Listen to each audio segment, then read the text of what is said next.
Ulitin nga po, pasalamat ko ka na kayo, taway mo, kasan mga handak nga kagrupo, walang malangal, ng type kayo na ngayon ba, iti birthday, para may raos mo ba, iti ragsak kayo.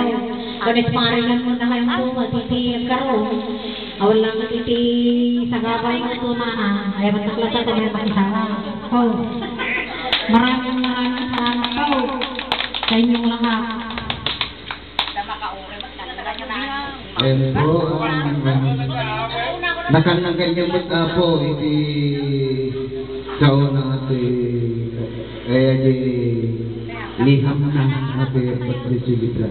At iti may ipaabot ko sa kanya na po, at pasalamat tayo.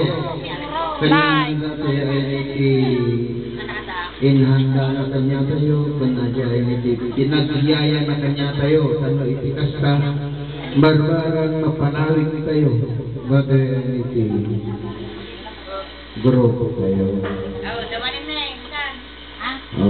Di salamat lang nga rodan, iti adol, pagkakaya iti agpagpasilibran, kaya nito nung maminsan naman ay nga birthday.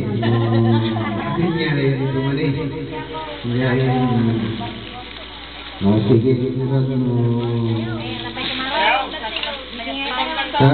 dahil ipapanan na paibot at ang birthday celebran, makikuha daw gaya ni Jay, Australian.